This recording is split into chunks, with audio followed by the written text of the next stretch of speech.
Baik, selamat siang Ibu dan selamat siang teman-teman. Perkenalkan, nama saya Fitria Rospitasari. Di sini saya akan menyampaikan hasil dari demonstrasi kontekstual saya tentang melakukan analisis dan juga refleksi. Nah, di sini sebelumnya mata kuliah yang diampu yaitu mata kuliah pemahaman tentang peserta didik dan juga pembelajarannya dengan dosen pengampunya adalah Ibu Dr. Florida Dolok Saribu, MSI. Kita ke pertanyaan yang pertama.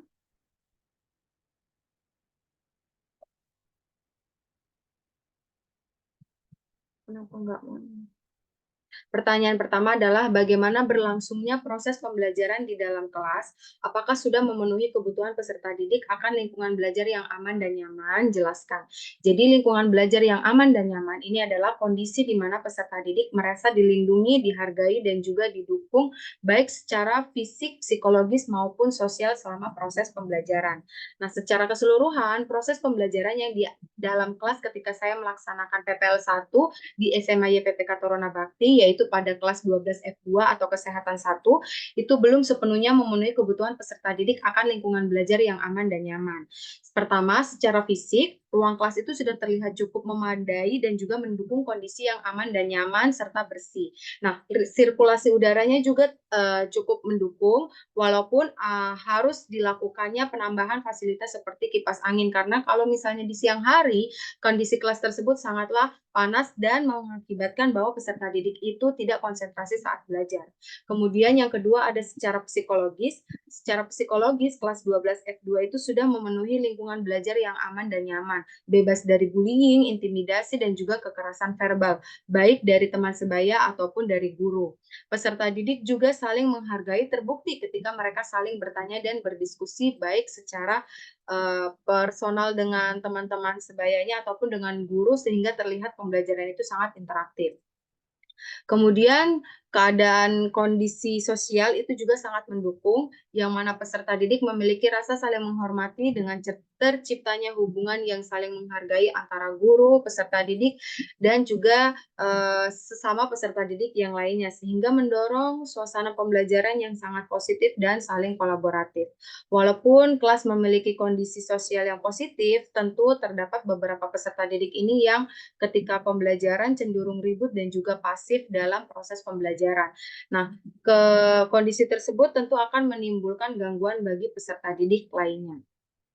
Untuk pertanyaan kedua, bagaimana berlangsungnya proses pembelajaran di dalam kelas? Apakah sudah memenuhi kebutuhan peserta didik akan lingkungan belajar yang aman dan nyaman? Coba jelaskan. Jadi peran guru di dalam menciptakan lingkungan belajar yang aman dan nyaman ini sangat besar.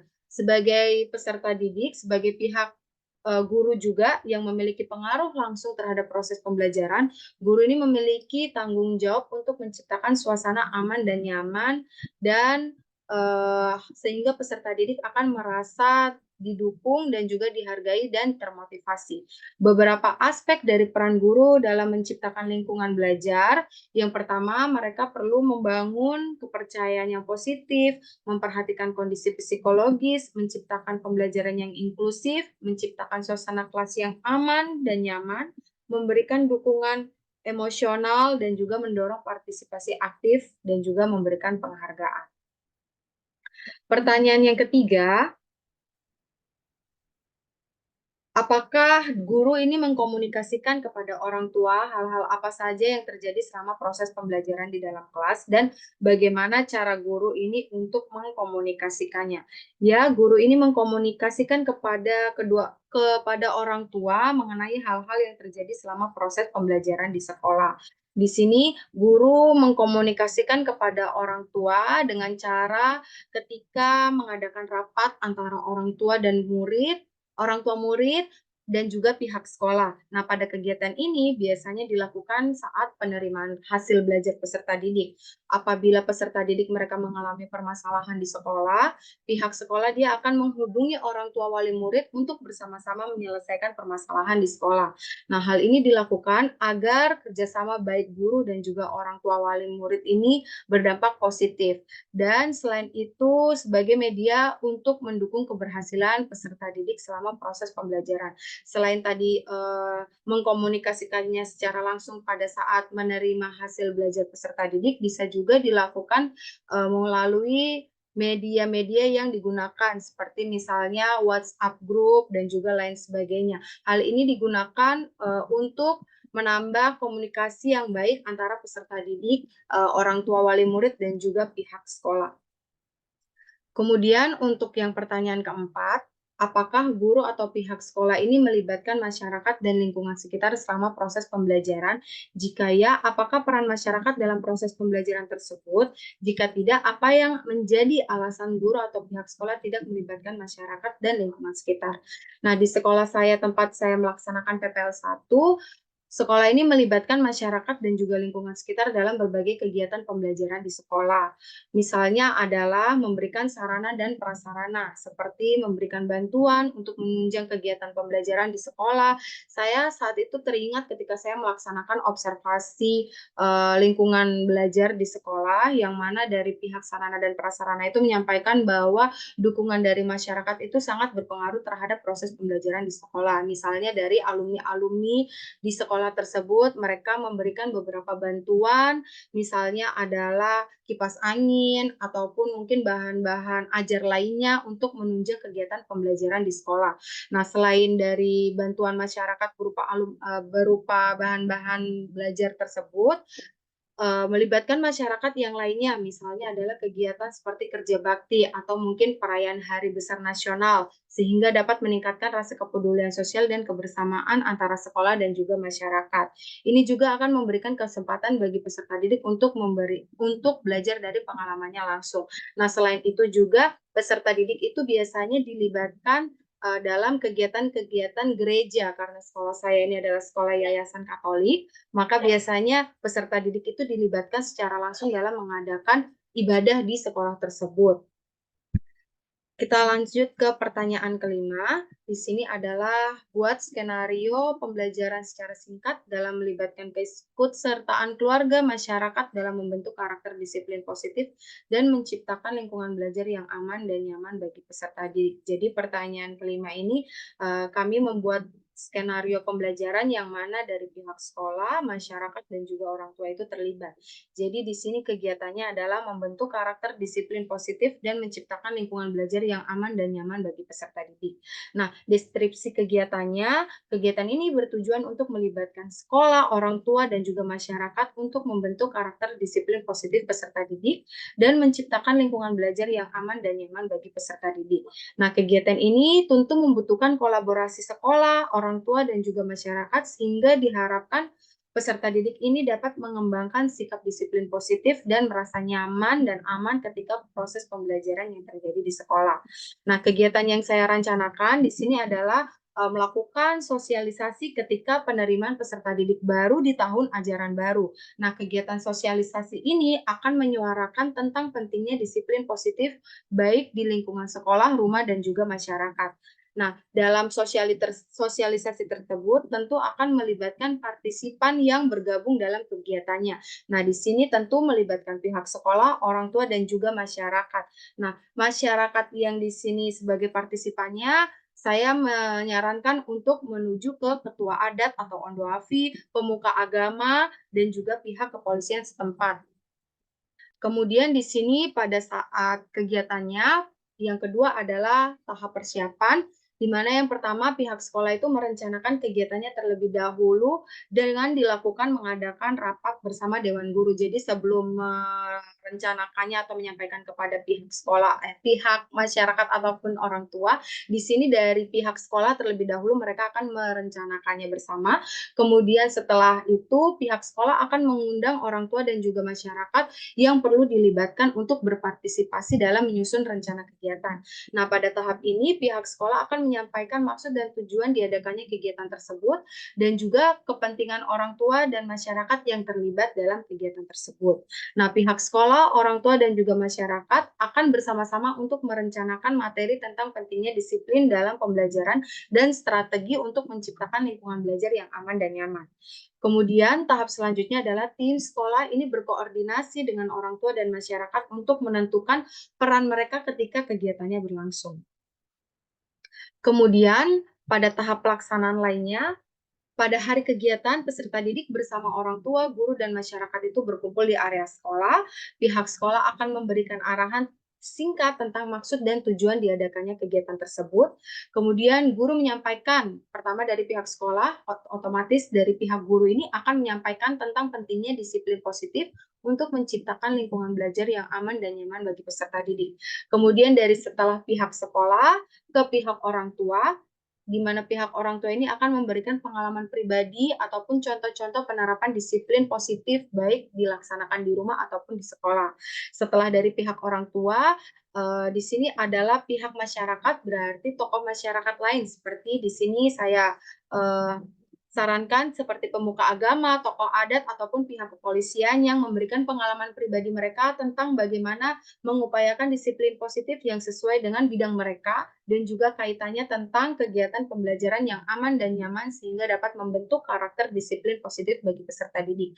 Jadi di sini tidak hanya di sekolah, tetapi di lingkungan rumah, lingkungan masyarakat yang lainnya pun peserta didik itu dilibatkan dan membentuk karakter disiplin positif mereka. Kemudian setelah itu melakukan sesi diskusi dan tanya jawab baik peserta didik, pihak sekolah, ataupun tokoh masyarakat tentang rencana dan tindakan selanjutnya untuk mendukung karakter disiplin positif peserta didik. Nah, setelah itu diakhiri dengan komitmen dan bekerja sama dalam mendukung karakteristik dan menciptakan lingkungan belajar yang aman dan nyaman bagi peserta didik.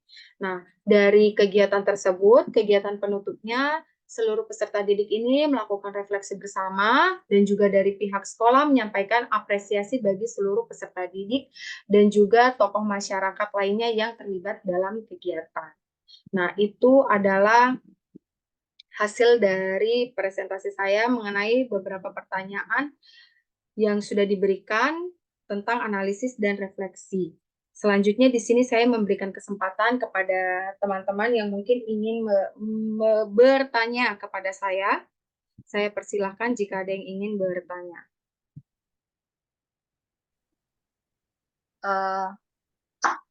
Baik, terima kasih Saudara Fitria telah memaparkan materinya dengan sangat jelas.